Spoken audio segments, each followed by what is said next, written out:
The light came without warning. It was bright, white, and cold. 50 humans from different parts of Earth disappeared in a single moment. When they opened their eyes again, they were no longer home. Woke up on a metal floor, her head hurt.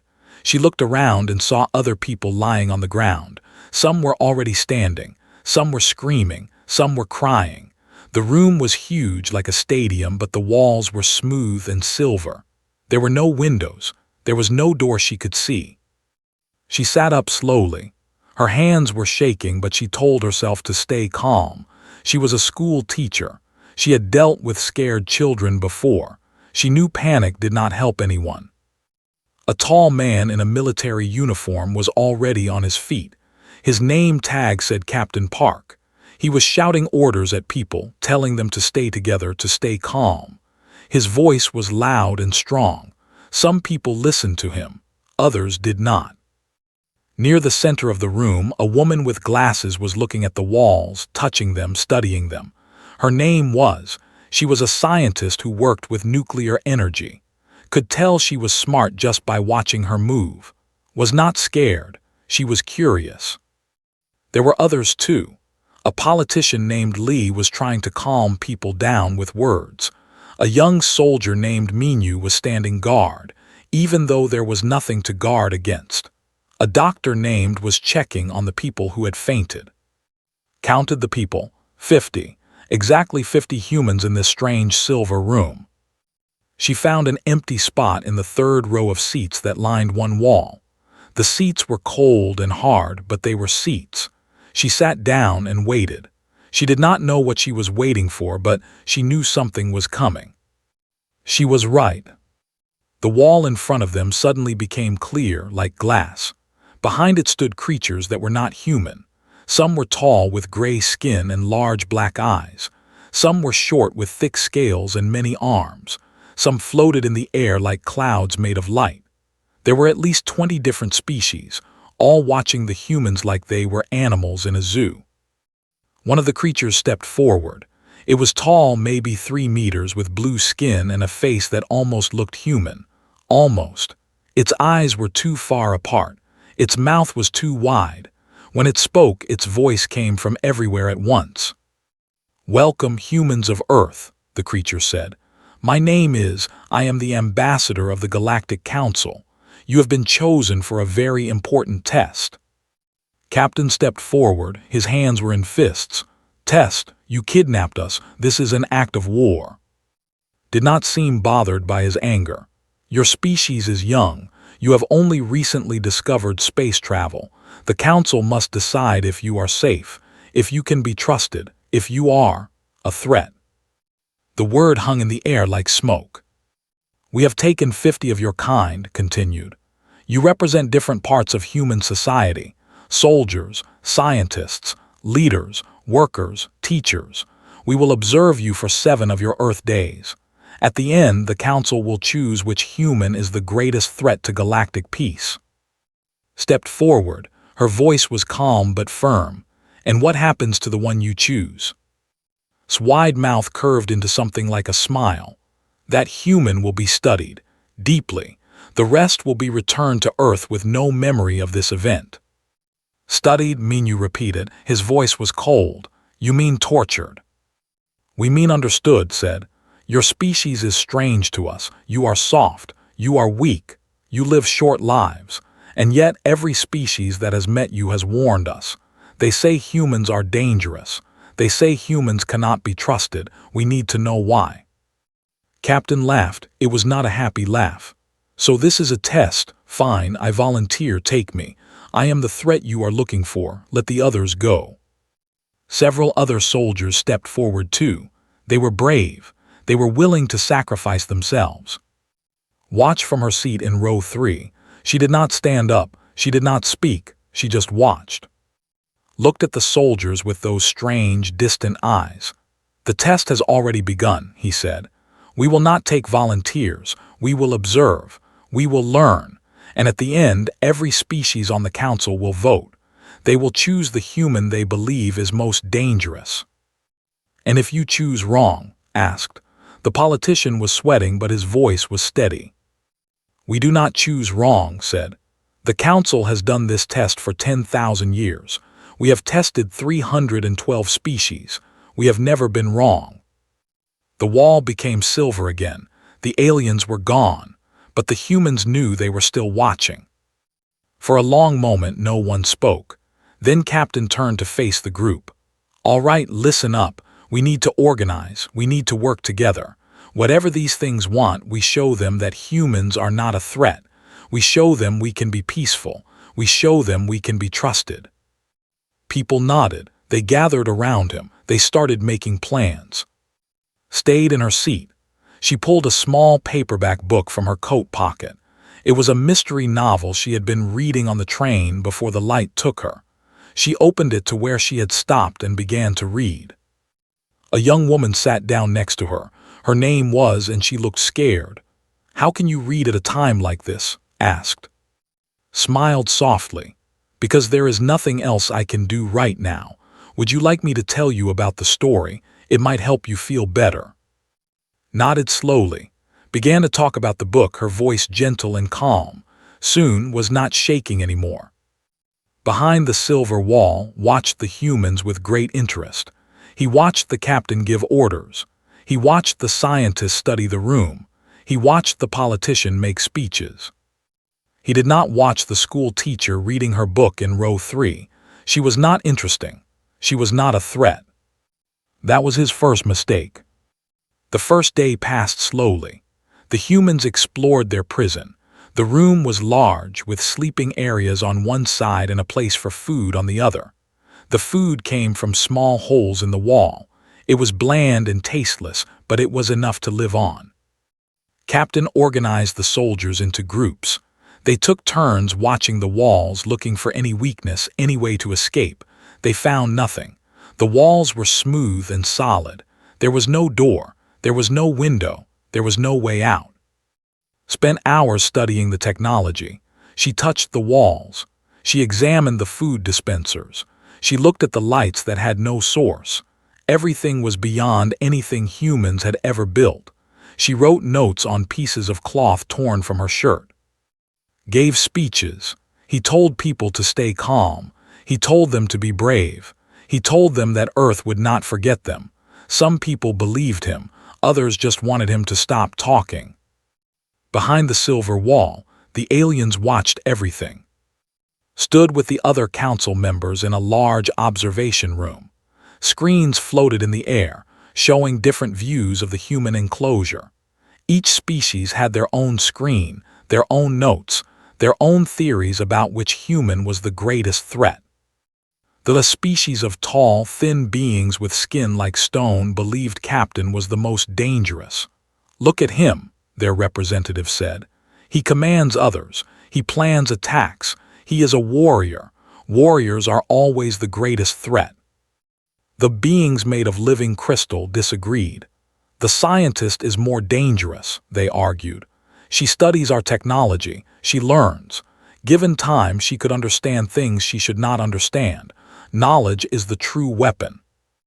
The marsh, a species that looked like floating jellyfish, pointed to the speaker. "He controls minds with words. He makes others follow him. This is how humans spread. This is how they conquer, not with weapons but with ideas." Listen to all of them. He looked at his own screen, which showed a wide view of the entire room. His eyes moved from human to human, studying their behavior. In the corner of the screen, he saw the school teacher.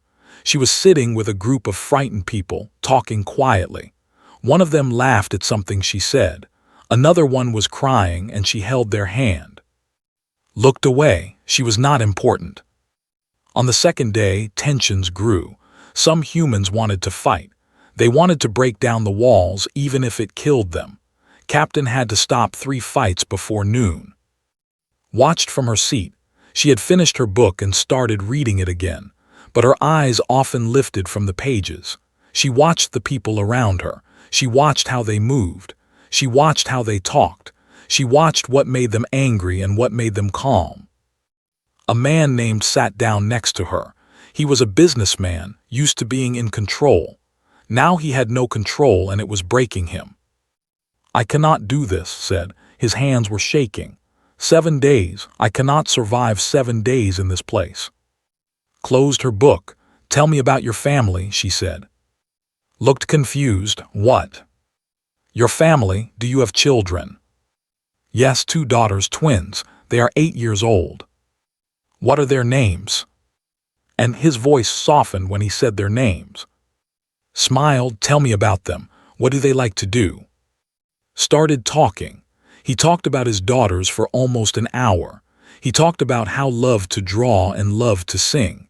He talked about taking them to the park on weekends. He talked about the time they tried to cook breakfast and burned the kitchen.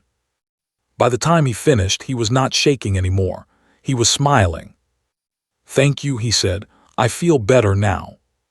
"Good," said. "When you feel scared again, think about their faces. Think about going home to them. That is something worth surviving for." The aliens did not notice this conversation. They were too busy watching Captain argue with another soldier about escape plans. On the 3rd day, made a discovery. She found that the walls responded to heat.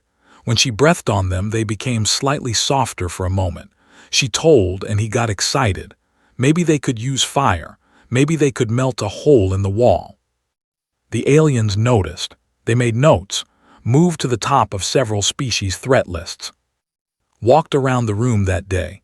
She talked to everyone. She asked simple questions. "Where are you from? What do you do? Do you have family? What do you miss most about home?" People answered her. They liked talking to her. She made them feel safe. She remembered every name. She remembered every answer. She also noticed things.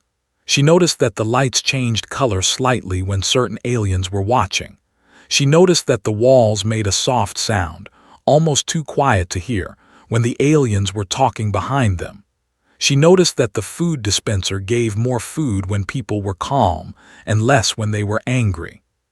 She did not tell anyone what she noticed, not yet. On the 4th day, a fight broke out. A young man named accused another man of stealing food. It was not true, but fear made people do strange things. Captain stepped in but pushed him away. Menu grabbed, and soon 5 men were fighting on the ground. The aliens watched with great interest. Several species made notes about human aggression. They were certain now that the soldiers were the greatest threat. Did not join the fight. She walked to the food dispenser and brought back extra portions. When the fight ended, she handed food to everyone involved, even the man he had accused. "Eat," she said simply. "You cannot think clearly when you are hungry." They ate. The anger faded. The fight was forgotten. On the 5th day, called a meeting of the council representatives. They shared their observations. Most species had made their choice. The captain said the scientist said the speaker said the marsh. The young soldier said a species of insect-like beings. He is loyal. Loyalty makes humans do terrible things. Nodded at each suggestion. What about the others, the workers, the doctor, the teacher? The representatives laughed. The sound was strange, different for each species. The teacher, they said, she reads books. She talks about feelings. She is the least threatening human in that room. She would not hurt a small insect. Looked at his screen. The teacher was sitting with a group of children. There were 3 children among the 50 humans, and she had taken care of them since the 1st day. She was telling them a story, making shapes with her hands. The children were laughing. "You are right," said. "She is not a threat." That was his second mistake. On the 6th day, something changed. The humans stopped fighting. They stopped arguing. They started working together. Captain organized teams for different tasks, led a group studying the technology, kept spirits high with stories and jokes, checked on everyone's health. Even the children had jobs helping to distribute food and water. The aliens noticed the change, but they did not understand it. They thought humans were naturally chaotic. They did not expect them to organize so quickly. What they did not notice was that had spent the past 5 days planting seeds, a kind word here, a helpful suggestion there. She had talked to the captain about leadership. She had talked to the scientist about patience. She had talked to the politician about hope. She had not given orders. She had not made speeches. She had just talked. And slowly, quietly, everything had changed. On the sixth night, sat alone in row 3. She looked at the silver wall. She knew they were watching. She smiled softly and opened her book again. But she was not reading. She was thinking, she was planning. Tomorrow was the 7th day. Tomorrow the council would make their choice. She already knew they would choose wrong. The 7th day arrived like all the others. The lights grew brighter. The humans woke up. The food appeared in the dispensers. But everyone knew this day was different. This was the day the aliens would choose. Captain gathered everyone together in the center of the room. He stood tall, his shoulders back, his chin high. He looked like a leader. He looked like a hero. "Whatever happens today," he said, "I want you all to know that I am proud of every single one of you. We have been tested. We have been watched. We have been treated like animals, but we did not break. We stayed human. We stayed together." People nodded. Some had tears in their eyes. The fear was still there, but it was mixed with something else now. Pride, hope, strength. Stepped forward. "When we go home, we will tell the world what happened here. We will make sure humanity is ready. If these aliens want a threat, we will show them that Earth knows how to defend itself." The young soldier Minyu raised his fist. "For Earth," he said. Others raised their fists too. "For Earth," they repeated. Stood in the back of the crowd. She did not raise her fist.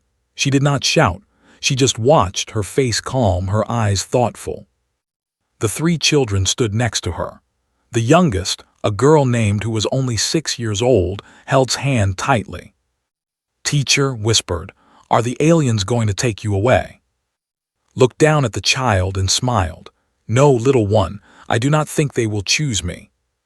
"Why not?" "Because they think I am not dangerous." Looked confused. "But you are not dangerous, you are nice." Smile grew a little wider. "Being nice can be very dangerous. The most dangerous thing in the universe is someone who makes you feel safe." Did not understand, but she nodded anyway. Behind the silver wall, the council gathered for their final vote. The observation room was crowded with representatives from 23 different species. Each one had a voting device. Each one had made their choice. Stood at the center, his blue face serious. "The time has come," he said. "For 7 days we have watched these humans. We have studied their behavior. We have learned their strengths and weaknesses. Now we must decide which human is the greatest threat to galactic peace." The representative spoke first. "Our vote goes to the soldier called. He is a commander.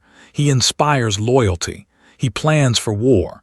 If humans ever attack the council, he will lead them." The disagreed. "Our vote goes to the scientist called. She has a dangerous mind. In 6 days, she learned more about our technology than most species learn in 100 years. If humans ever challenge us, it will be because of minds like hers." The marsh floated forward. "Our vote goes to the speaker called. Words are weapons. Ideas spread faster than ships. He could turn all of humanity against us with the right speech." One by one, the other species cast their votes. The voted for Minyu, the loyal soldier. The voted for the businessman because wealth meant power. The voted for the doctor because someone who could heal could also learn to harm. When all 23 votes were counted, the results appeared on a floating screen. Captain 8 votes. The scientist 6 votes. The politician 5 votes. Minyu the soldier 2 votes. Others 2 votes. No one had voted for. Not a single species thought the school teacher was a threat. Looked at the results. Something felt wrong, but he could not say what. He looked at the screen showing the human enclosure. The captain was standing tall. The scientist was packing. The politician was talking. In the back of the crowd, almost invisible, the teacher was reading her book. Shook his head. He was being foolish. The The council had done this test thousands of times. They had never been wrong. "The vote is complete," he announced. "The human called has been identified as the greatest threat. Prepare for extraction." The other representatives nodded. Machines began to hum. A beam of light appeared in the center of the human enclosure. In the prison room, the humans saw the light and knew what it meant. Captain stepped forward. "It is me," he said. His voice was steady, but his eyes were afraid. "They chose me. I will go with them. The rest of you will be safe." Grabbed his arm. "No, we will not let them take you." "You cannot stop them," said. "But you can remember. Remember everything that happened here. Tell Earth. Make sure humanity is ready for whatever comes next." He walked toward the light. The other soldiers tried to follow, but an invisible wall stopped them. They could only watch as their captain walked to his fate. But before could reach the light, something strange happened. Stepped forward, she walked past the soldiers. She walked past the scientist. She walked past the politician. She walked straight toward the light. "Wait," she called out, her voice clear and strong. It was the first time she had raised her voice in 7 days. Stopped, everyone stopped. Even the machine seemed to pause. Looked up at the silver wall. She knew was watching. She knew all of them were watching. "You chose wrong," she said simply. In the observation room, felt a cold feeling in his chest. He did not have a human heart, but if he did, it would be beating very fast right now. "What is she doing?" they asked. "She is just a teacher." Said nothing. He watched the screen with new eyes. Continued speaking. Her voice was calm, like she was talking to a classroom of children. "For 7 days you watched us. You studied our soldiers. You studied our scientists.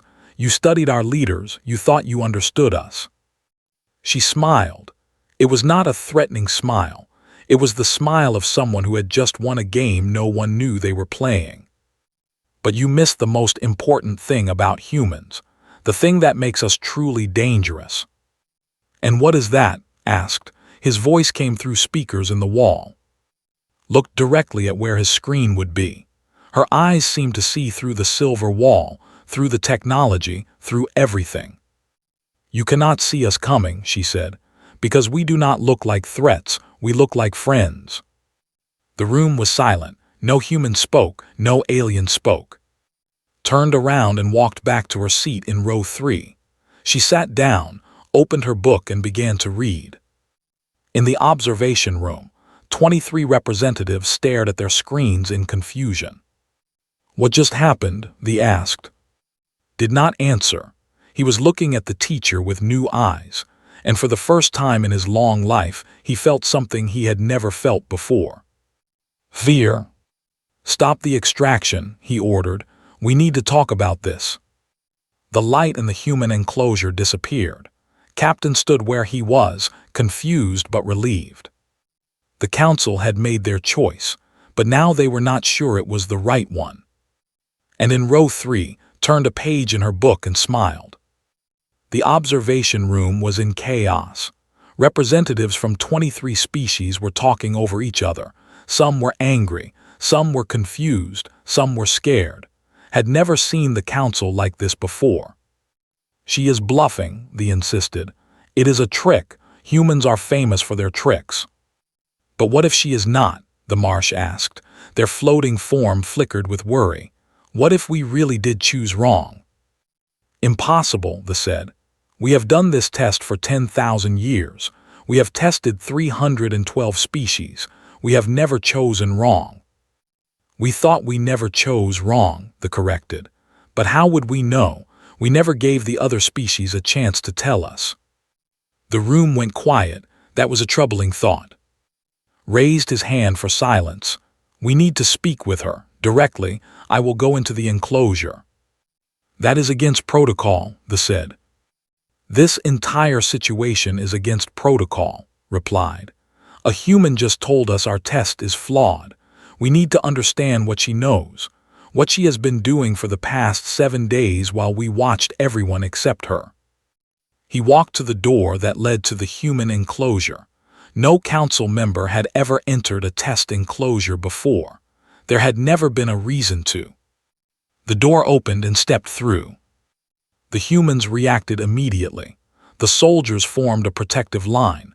Captain stepped forward, his fists ready, even and moved back, their faces hard with anger. But did not move. She sat in her seat in row 3, her book closed on her lap, watching the alien ambassador with curious eyes. "I wish to speak with the one called," said. His voice was calm, but inside he felt nervous. He had never felt nervous around a test subject before. "Whatever you have to say, you can say to all of us," said. "It is all right," Captain said. She stood up slowly and walked past the line of soldiers. "I will talk to him." "No," said, "it could be a trap." "If they wanted to trap us, they would not send just one," said. She smiled at, "Do not worry. I have been waiting for this conversation." She walked until she stood directly in front of. The alien was almost twice her height. She had to look up to meet his eyes, but she did not seem afraid. "You said we chose wrong," said. "Explain." "Your test is designed to find threats," said, "but you do not understand what makes humans truly dangerous. You look for obvious signs: strength, intelligence, aggression, leadership. These are the things that make other species dangerous. And humans are different. Very different," clasped her hands in front of her like a teacher giving a lesson. "Let me ask you something, Ambassador. In the past 7 days, which humans did you watch the most?" "Thought about it. The captain, the scientist, the politician, the soldiers." "And which humans did you watch the least?" "The workers, the children, the—" He paused. "You." "Exactly," nodded. "And do you know why?" "Because you did not do anything interesting." "No," said, "because I did not do anything threatening. There is a difference." Felt that cold feeling again. "What did you do?" Smiled. "Let me show you." She turned and pointed at Captain. On the second day, the captain was planning to lead an attack on the walls. He was going to get people killed. I talked to him that night. I asked him about his daughter. I reminded him that a good leader protects his people first. The next morning, he changed his plan. He focused on defense instead of attack. She pointed at. The scientist was going to share her discovery about the walls with everyone. If she had, your council would have seen humans as an immediate threat. I suggested she keep it quiet, wait for the right moment. She listened to me. She pointed at. The politician was making people angry with his speeches. I talked to him about hope instead of fear. His words changed. People calmed down. She pointed at the children. I spent time with the young ones. I made sure they felt safe. When children are calm, adults are calm. It is simple psychology. Stared at her. You controlled all of them." "I guided them," said. "There is a difference. Humans are social creatures. We influence each other constantly. Most of the time, we do not even notice it. A kind word, a small suggestion, a gentle push in the right direction. These things seem harmless, but over time, they can change everything." She looked up with those calm, thoughtful eyes. "For 7 days, I watched your walls. I watched your lights. I watched your food dispensers. I learned your patterns. I know when you are watching closely and when you are not. I know which behaviors worry you and which ones you ignore." "That is not possible," said. "Our systems are." "Hidden, secret, perfect," shook her head. "Nothing is hidden from someone who knows how to look. Your lights change color when certain species are observing. Your walls make a small sound when you are having discussions. Your food dispensers respond to emotional states. You gave us all the information we needed. You just did not realize it." Felt something he had not felt in centuries. True fear. Not fear of violence or weapons. Fear of something much worse. Fear of being understood by someone who should not understand. "What do you want?" he asked. "I want you to understand something," said. "You have been testing species for 10,000 years. You have been looking for the obvious threats. The warriors, the geniuses, the conquerors, and maybe you found them. Maybe you stopped some species that would have been dangerous. She stepped closer. Her voice was soft, almost gentle. But humans are not like those species. Our greatest weapons are not our ships or our bombs or our armies. Our greatest weapons are these. She tapped the side of her head, understanding. She touched her chest above her heart. Connection. She spread her hands. Trust. I do not understand, said. I know, said. That is exactly the problem. You do not understand us. You cannot understand us. Because to understand humans, you have to trust us. And once you trust us, she smiled, we have already won. Took a step back. He looked at this small human woman with new eyes. She was not tall. She was not strong. She was not aggressive. She looked like nothing, like no one. And that was what made her terrifying. The test was not about finding the greatest threat, said slowly, understanding finally beginning to dawn. It was about making us reveal ourselves, making us show you how we think, how we observe, what we consider dangerous. Nodded, very good, Ambassador, you are learning. But you were just a school teacher. You read books, you talked to people, you helped the scared ones feel better. You did nothing. I did everything, said. I just did it in a way you could not see. That is the human way. We do not attack from the front. We do not announce ourselves. We become your friends. We earn your trust. We learn your secrets. And by the time you realize what has happened. She looked directly into his strange, distant eyes. It is already too late. The observation room was silent. Every representative had heard every word. They looked at each other with new fear in their eyes. They had been testing humans, but maybe all along the humans had been testing them. Returned to the observation room. He moved slowly, like someone who had just received terrible news. The other council representatives watched him in silence. No one knew what to say. The spoke first. What do we do now? Do we take her instead of the captain? Shook his head. No, we cannot take any of them. But the protocol. The protocol is useless, said. His voice was heavy. She was right. Our test is flawed. It was designed for species that are dangerous in obvious ways. Humans are not obvious. They are something else. He looked at the screen, had returned to her seat in row 3. She was reading her book again, as calm as she had been on the first day. The other humans were gathered around the captain, talking, planning, probably preparing for another extraction attempt. They did not know that had just changed everything. I need to speak with the council, said. All of them, the full assembly. About what? They asked. About changing our relationship with humanity. About treating them not as subjects to be tested, but as equals to be respected. The representatives looked at each other. Some were angry, some were confused, but some, the wiser ones, understood. She really did win, didn't she? The Marsh said quietly. Yes, replied. She won without fighting. She won without threatening. She won by being exactly what she appeared to be, a kind, quiet, helpful person, and that is terrifying.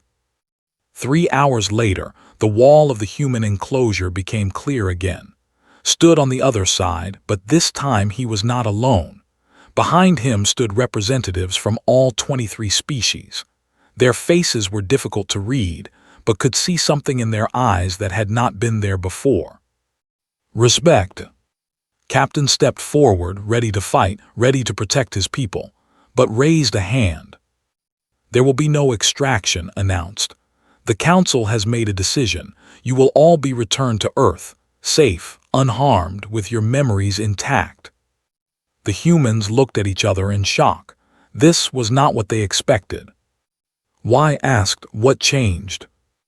Looked at, one of you taught us something important, something we should have learned 10,000 years ago. He paused, choosing his words carefully. The council has tested 312 species. We have judged them all by the same standards: strength, intelligence, aggression, technology. We believe that dangerous species could be identified and controlled. We believe that peace could be maintained through fear. His strange, wide eyes moved across the crowd of humans, warriors, scientists, leaders, children, workers, and one quiet teacher who had changed everything. But humans have shown us that there are other kinds of power, power that cannot be measured, power that cannot be seen, the power of connection, the power of understanding, the power of trust. He looked directly at, "You were right. We do not understand your species, and maybe we never will, but we have decided that we do not want to be your enemies. We want to learn from you instead." The humans were silent. Even Captain did not know what to say. Stepped forward. Her face was calm, but her eyes were bright with something that might have been tears. "What happens now?" "Now we begin again," said. "Not as judges and subjects, but as neighbors, as partners, perhaps one day as friends." He extended his long, blue hand. It was a gesture he had learned from studying human culture, a handshake, an offer of peace. Looked at his hand for a long moment. Then she smiled and took it, her small human hand in his large alien one, different species, different worlds, but in that moment something connected. "I would like that," she said. The return to Earth was quick. One moment the humans were in the silver room. The next moment they were standing in a field outside Seoul. It was night. The stars were bright. The air was cold but fresh. Captain looked around, counting heads. Everyone was there, all 50 of them, safe. "We should report to the government," said. "Tell them what happened. Prepare Earth for contact." "We will," said. "But first, there is something I need to do." He walked over to. She was standing apart from the others, looking up at the stars. She seemed different now, smaller somehow, more human. "How did you know?" asked. "How did you know what to do?" Smiled. "I did not know anything. I just paid attention. I listened. I watched. I tried to understand." "But you changed everything. You saved all of us." "No," said. "I just did what any teacher would do. I helped people learn." Shook his head in disbelief. "You are not just a teacher. You are something more." Laughed softly. "I am exactly what I appear to be, Captain. A middle school teacher from who likes mystery novels and talking to people. There is no secret, no special training, no hidden agenda." She looked up at the stars again. Somewhere out there the Galactic Council was watching, waiting, learning. "Humans are not dangerous because of our weapons or our technology or our warriors," she said. "We are dangerous because we care about each other, because we connect with each other, because we can make anyone, even aliens from another galaxy, feel like they are not alone." She turned to look at, her eyes serious now. "That is our power, Captain, not the ability to destroy, the ability to understand, and that is something no test can measure, no prison can contain, no council can predict." Nodded slowly. He understood now. The aliens had been looking for threats in all the wrong places. They had been watching the soldiers and the scientists and the leaders. They had been waiting for violence, for aggression, for attack. They had not been watching the quiet woman in row 3 who made scared people feel safe, who made angry people feel heard, who made a room full of strangers feel like family. That was humanity's greatest weapon, not destruction, connection. A month later, the first official contact between Earth and the Galactic Council took place. Came as the representative. The Earth government sent their best diplomats, their scientists, their strongest leaders. But asked for only one person. She arrived at the meeting in her usual clothes. Simple, comfortable, nothing special. The diplomats looked at her with confusion. The scientists whispered among themselves. The military officers did not know what to think. But smiled when he saw her. At least, he made the expression that humans called a smile. "Teacher," he said, "thank you for coming." "Thank you for inviting me," she replied, "though I'm not sure why you asked for a school teacher." "Because school teachers do something that diplomats and scientists and soldiers cannot do," said. "They make people better. They build connections. They create understanding." He looked at the assembled humans, then back at. "The council has decided that we want to learn how to do that, and we believe you are the best teacher in your species." Blushed slightly. It was the first time anyone had seen her look embarrassed. "I am just an ordinary person," she said. "No," replied. "You showed us that there is no such thing as an ordinary human. Every one of you has the power to change everything. That is what makes your species so remarkable and so terrifying." He extended his hand again. "Will you teach us?" Looked at his hand. She thought about everything that had happened. The test, the prison, the fear, the choice. She thought about all the humans who had been scared and angry and lost. She thought about how she had helped them, one person at a time, with nothing but words and kindness. She took his hand. "Yes," she said, "I will teach you." And that was how humanity's greatest threat became the galaxy's greatest teacher. Not with weapons, not with technology, not with power. With understanding, with connection, with love. The final test had been passed, but the real lesson was just beginning. In the years that followed, humans spread across the galaxy, not as conquerors, not as threats, but as friends, as partners, as family. And it all started with a quiet woman in row 3 who read mystery novels and knew that the most powerful force in the universe was simply caring about others. That was the truth the Galactic Council had missed. That was the thing they had failed to see. Humans were not dangerous because of what they could destroy. They were dangerous because of what they could build.